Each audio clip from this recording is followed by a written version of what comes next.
Hi everybody, I'm Drew. I'm here with Threshold at Flightsome Expo 2025, and I'm joined by Nikki from Meridian GMT. And yeah, so how are you liking the expo so far? Honestly, I have not really had a chance to walk around the show floor too much. It's just constantly being pulled in another direction, which is great compared to being ignored. Yeah. But biggest show ever. I think. From a footprint at least, a lot of cool stuff. It is the flight sim industry, especially in hardware where I'm from, right, has been stagnant for many years, but we're finally seeing disruptors. Head tip to Wing, I think, is doing a great job making components available. Some innovative stuff like the 1/3 size Airbus cockpit is really cool. So there's things happening. I think there could be more. I'm trying to at least. Yeah. But this is exciting show. I think I can't wait to actually really get a chance to walk around. Yeah. So let's start with the name. Meridian's new. So why the name Meridian GMT? Well, I couldn't continue with my old name. That was number one. Yeah. But no, there's the whole thing. There's a lot of symbolism, and mostly for my own sake, because it was a necessary decision to kind of walk away. Yeah. But it was also like feeling like I left my child on a sinking ship while I was in the dinghy. So the whole symbolism of it is it's about having a honest company that care about the community, that's a straight shooter. The Meridian GMT is a synonym for the prime meridian. Yeah. It's also tracking true north, which is our slogan. So another segue kind of to what kind of business we run. The logo, the three diamonds, symbolizes community, partnerships, product innovation. The things that, without the community and the support, I don't think I would have had the drive to do this, but it's been phenomenal. Incredible, actually. Yeah. So if you're a part of that, thank you so much. Yeah. So what was your vision when starting the company? You're experienced in the flight sim hardware space, but this is kind of a clean slate, fresh start. Yeah, it is and it isn't, right? Because I did the business plan for Honeycomb back in 2012, and then it took me 4 years to find a partner, and then I still picked the wrong one, it turned out. Yeah. And then, the vision hasn't changed. What has changed, or our approach to philosophy, like we want to make high-fidelity hardware available to everyone. We don't want to be an elitist company. So the business model is we cut our profit margin, but regain it through volume. But it's very much like that's at the core of the product philosophy. The other one is also that we will never make a product that there isn't a specific purpose for. Like we wouldn't, say like, oh, we don't have a $129 flight stick. Let's make one. If there's products that fulfill the market to the quality requirements that we have, then we won't touch it. We're not here to take market share away from others. We're here to fill an incredibly void that is in the flight sim hardware market, I think. And so, if you talk about vision, it's pretty simple. It's making the best at the most affordable cost and be ahead of. Like it's not even. We don't even look at it as competition. We want to create something that truly is like spectacular. Like that really goes. This moves the needle. This creates a level of realism for everyone that is unseen. And if we don't move the needle, then we're not going to do it. Exactly. Yeah. So with the new throttles and the new products that you've announced, they're focused on modularity, and they have lots of new things, and that comes obviously with increased technical complexity. So how do you deal with that when it comes to manufacturing and things like that? I have been honestly incredibly fortunate. I believe that probably have something to do with how you interact with people, and I always when I sit in a meeting, I always try to envision myself sitting in the chair on the other side and see, is what I'm saying fair? And if you treat people fairly and don't always just try to look out after your own best interest, then when you get in situations like I got, there's a lot of people that reach out and want to help, and that's been the situation here. So I have a development partner that is one of the strongest engineering houses in Shenzhen, so China, one of the biggest production facilities in the video game space. And they are completely backing me both for the cost of development, tooling, manufacturing, and so which is a massive barrier entry on these products. So basically, I have no outside funding at all. No, things are tight because we also have no income and we still have an overhead. But we're puckering up, and we're only a few months away from starting production of.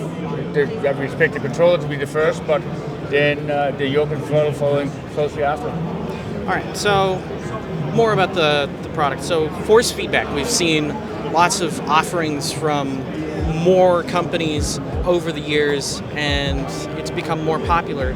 Do you have any plans for it, and do you think that in the future that force feedback will become something that will be available at the price point that you're looking for?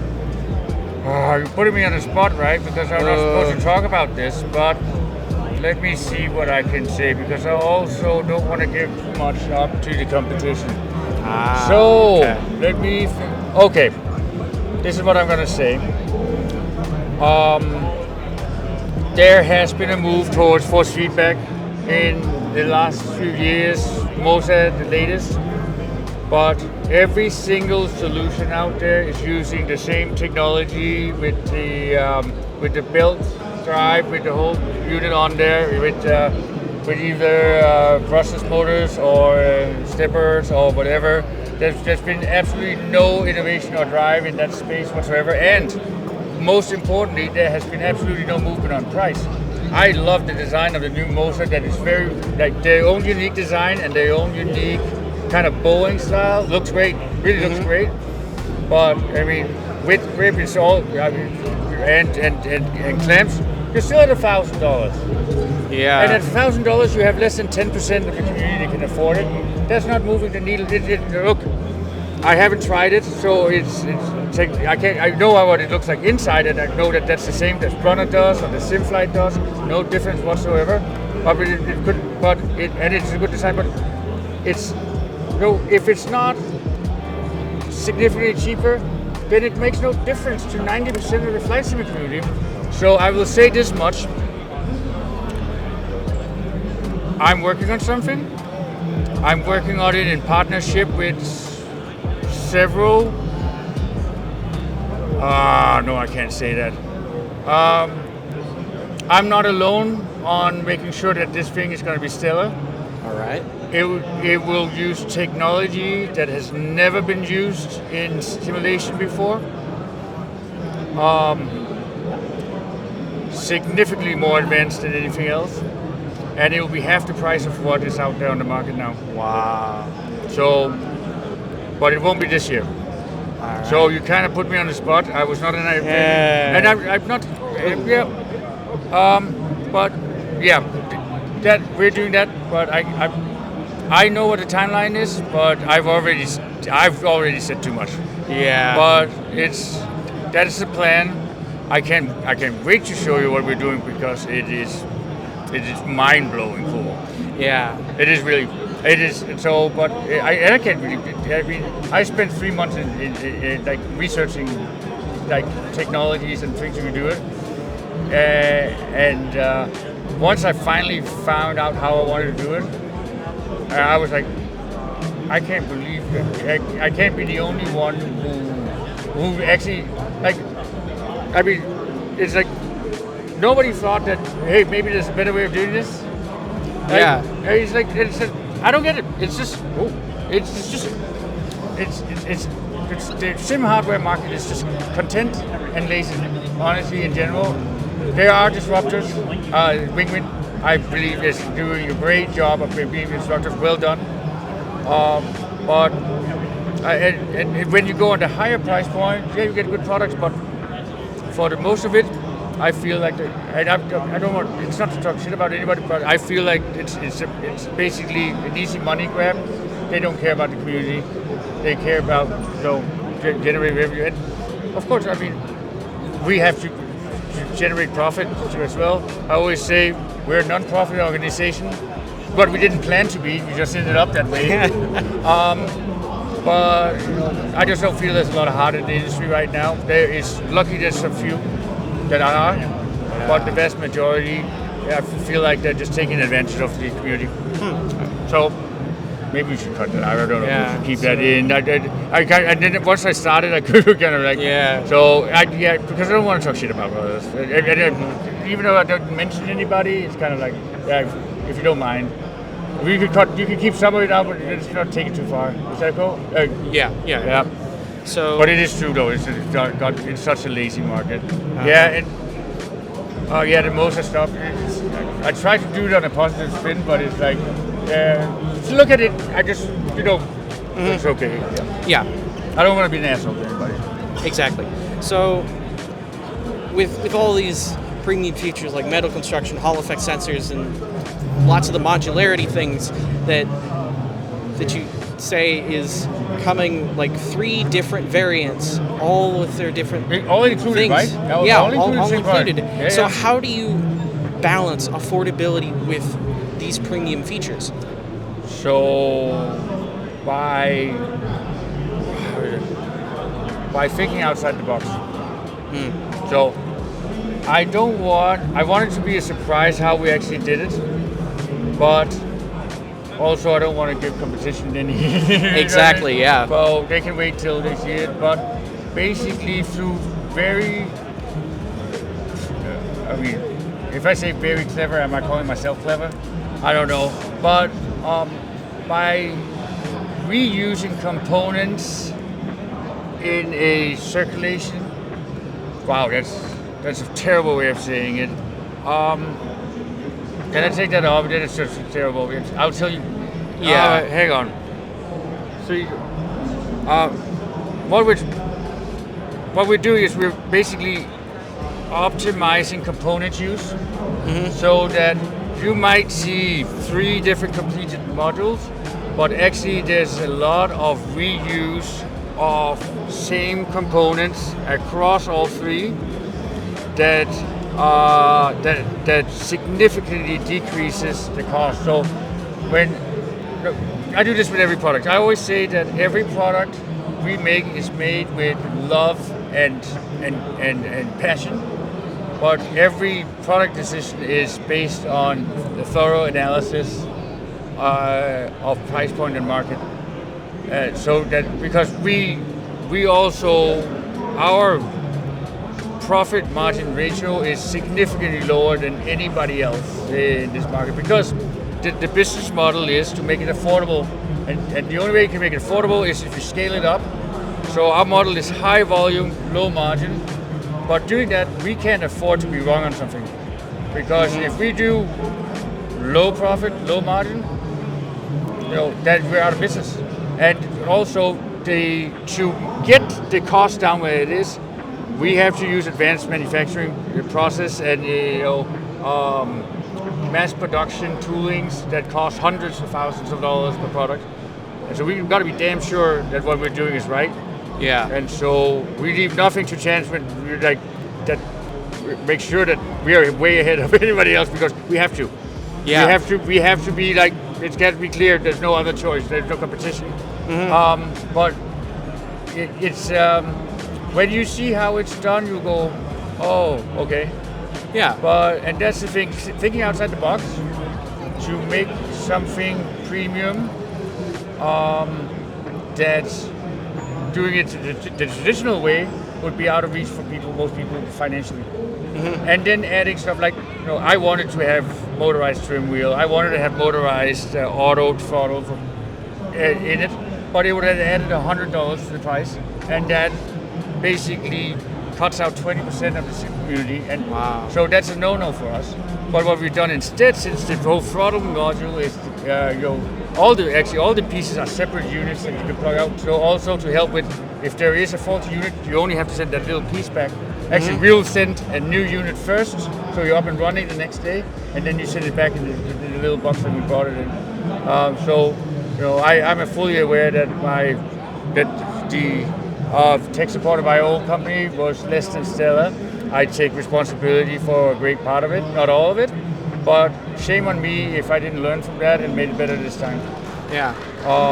It's and then our overheads are fairly small. We keep a tight team, and anything that we are on our core competency is outsourced. So that way we keep a very high percentage of our overheads variable, which means that we can also adjust to economic swings, Trump tariffs, and what else. It's so funny because last time I launched my first product was when the first 25% tariffs ran into the first. So I'm literally, it's like a déjà vu. Wow. Yeah, I know, right? Yeah. I'm a tariff magnet. So you announced the whole product line back in March, and so how March has 16. Development progressed since your initial announcement? So I'm not where I wanted to be. I actually thought we were further along, but I was incredibly lucky that this talented young 3D designer with experience in making flight sim hardware landed in my lap. And speaks Chinese, by the way, which is, what's the chance of that? He came through the affiliate program that I announced at Flight Sim Weekend. It's for the small content creator operation that we wanted to support. He reached out when I saw what he was doing. Flight Sim Factory on Etsy, by the way. Check it out. He's got some cool stuff, and I realized that it's a talent that I had to attend. So. I asked him if he wanted to be part of the team.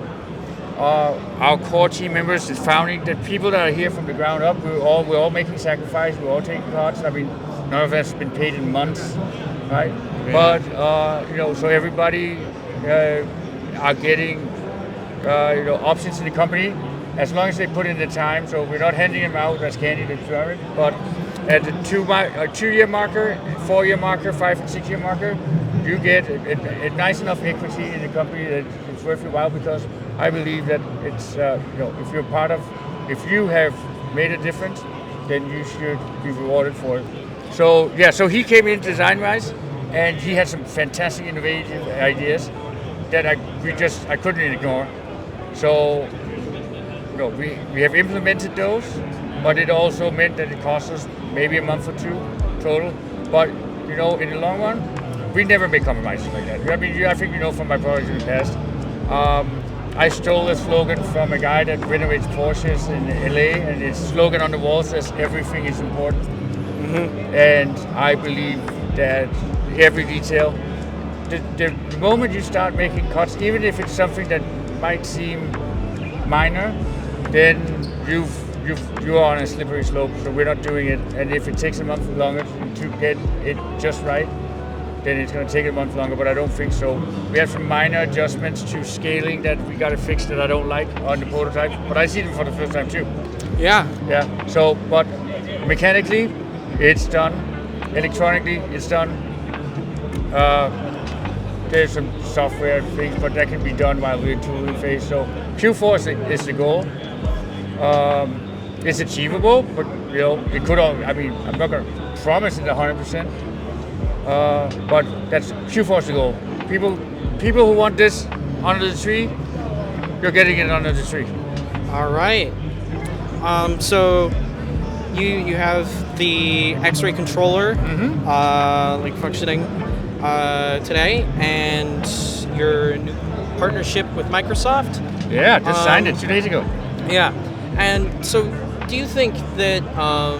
So how do you think there's been an increase in interest in flight sim, especially with the introduction of Xbox and things like that? And so, how do you think that popularity will affect the hardware market? And do you think things like this and maybe other ideas will become more popular? So I think it's going to have, well, I can only speak for myself. It's going to have a significant impact on our approach to the category. You have to adapt to the consumer, and an entry level is the wrong word, but somebody new to flight sim should also have a rich and realistic, immersive experience in flying, and so even if it's sitting on your couch, I understand that this doesn't feel like a real airplane, but it gets close enough to that. It's definitely better than a normal controller. Yeah. And so again, it's about the feeling. Like, so what should a gear lever feel like, right? It should feel like a click, right? You have a trim wheel that the flap detent, I don't know if you can see it, actually is detent, and you have to push it into each detent so that you might not be sitting with a yoke, but you have these, let's call it memory functions of what it should be in an airplane, and we replicate that. Having both differential brakes and rudder pedals built in, detachable levers. You actually include one for Airbus with detents. Wow. You have general aviation flap detents. You have Airbus and all Boeing aircrafts. You have helicopter. It comes with helicopter collective and cyclic. Well, technically it's not static. It's spring loaded because we can't change that stick. But it's all Hall effect sensors. Is there compromises in here? Yeah, for sure. But does it give you a flight sim experience when you don't want to sit in your flight sim rig and just want to chill on a Saturday night with your friends? It does. And it opens up an area for people that would never buy a flight stick, for example, right? And that's why we also kept it affordable. So again, with Trump tariffs and so on, it's really tough. We don't know where it's going, but at the current situation, we're aiming at $100 for a wireless flight sim controller, and that is pretty unheard of, right? Yeah. So yeah, we're submitting this for licensing. It's not been approved yet, so yeah, I have to say that I'm not. So it's done, so it's ready for that. All right. So, but the whole thing is like Microsoft wants to put our whole modular system that takes you from entry level all the way up to expert in on the Xbox. Wow. Family. We're willing to do that as well. It's and there's flexibility from both sides. So to figure out a solution, not every product is necessarily tailored to Xbox, but it's a partnership. So if they feel that they have the consumer good, we'll find a way of making it for them too. That's how partnership works. Yeah. Look out for each other. So to close things out, what excites you the most about this new chapter in your career and a new business, and like what message do you want to send directly to the flight sim community as a whole? Well, it's been quite an emotional ride, I would say that. But Flightsome Expo last year was really, really a milestone because, with all the things that were going on, you see a lot of negative. Typically, the ones that yelled the loudest online, the negative. There was a concern from show management here that Nikki, maybe you shouldn't go. There's all this negativity, and I go, no, that's exactly when I should go and face it. You know, so we can address it because while I will take responsibility for a lot of things, the whole Charlie situation had nothing to do with me. But that's still, I mean, I hold the responsibility as a company CEO and founder that I should have seen it earlier, and hiding from it just would show guilt. So I've told Evan and the guys, I said, I'm coming, and they go, maybe don't wear honeycomb gear, and I go, oh, I'm not going to hide. If I go, I'm going to go like with my head out. But the most magical thing happened that I think I got 100 hugs from strangers that just want to say they were happy here, and that's, I mean, it's been a rough road, right? And it's not always been as rosy. I mean, I don't think it's been rosy at any point, to be honest. It's been really hard work, but that was legend. I honestly, it's like that gave me an energy and a drive that unsurpassed. I don't think without it that we'd be here where we are today. Wow. So that's like, really, thank you. Really, you made a difference. Well, thank you so much for talking with us today. It was a pleasure. We hope to see you next year, and thank you so much for watching.